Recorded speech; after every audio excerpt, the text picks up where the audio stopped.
Hi everybody, Mix Morris here, and we are going to be talking about the race writing strategy. So, before we begin, make sure that you have your notes. They look just like this. A paper copy is usually good to have to write them, but I also made a Schoology version in case you want to do it online. When the text appears in yellow highlighter like this, you should write it down. Make sure you pause the video and write it down. And I also numbered things right on the slides as they're numbered right on the notes. So, your objective. I'll be able to write a complete sentence that states 2 reasons to support why I should use the race writing strategy. This will be at the check for understanding at the bottom of your notes. So, number 1, remember this is on your notes. At Breed, we use the race writing strategy to produce writing that is clear and effective. So you want to make sure that you write the race writing strategy, clear and effective, to fill in the blanks. 2, we are clear in communicating our thoughts and reasons in a way that the reader can easily understand, and we are effective in our ability to explain why our writing is important and why it matters to the reader. So number 2, the blanks you fill in are clear, thoughts, reasons, and easily. For number 3, the blanks you're filling in are effective, explain, important, and matters. So we want to make sure our writing is clear and effective. So, what is the strategy? R, which stands for restate or reword, that's what you're going to write on the little organizer on your notes. And what we mean by restate or reword is the question or prompt into a complete sentence.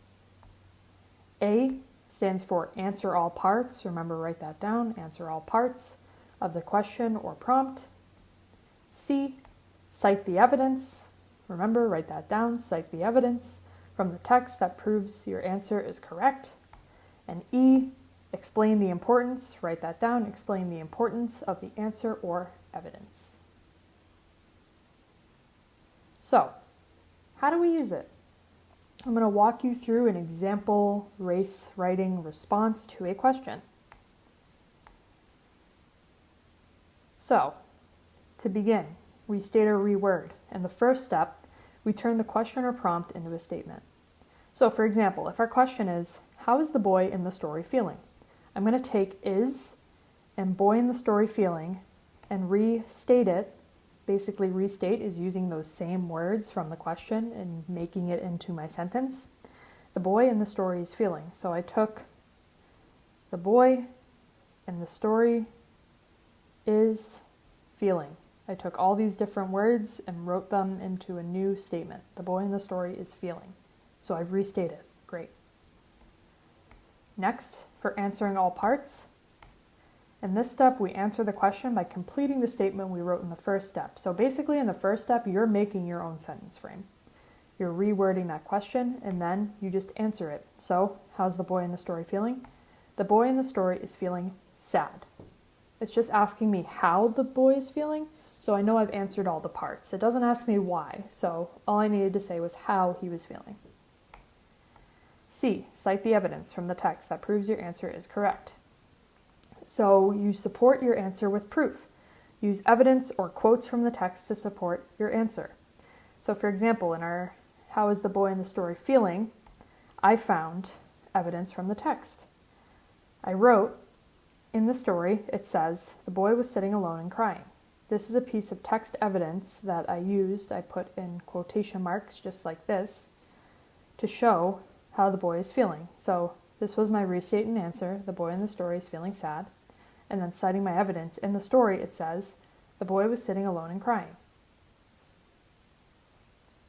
And last but not least, explain the importance of the answer or evidence. So you're going to explain, expand, or elaborate on the answer. So you're thinking about connecting the dots between your answer and the quote or experience. So you're connecting the A and the C by explaining why. Why did I choose this quote to support this answer?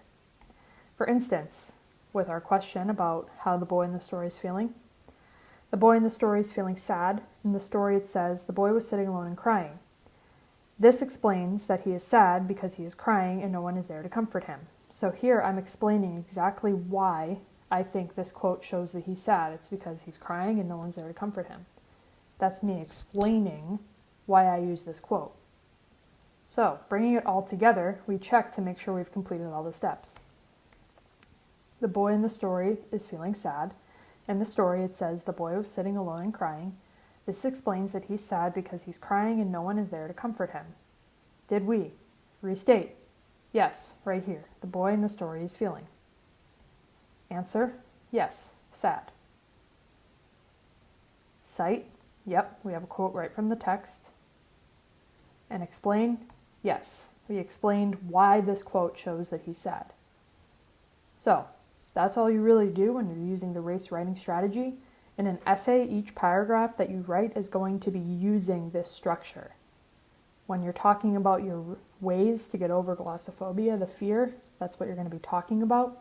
With the In the Spotlight text, you're going to be using the race writing strategy to show these are my pieces of evidence from the text, this is how I know, and this is how you can get over glossophobia. Make sure again to go and complete your notes, and then in the check for understanding, write 2 reasons why you would use the race writing strategy. That is all.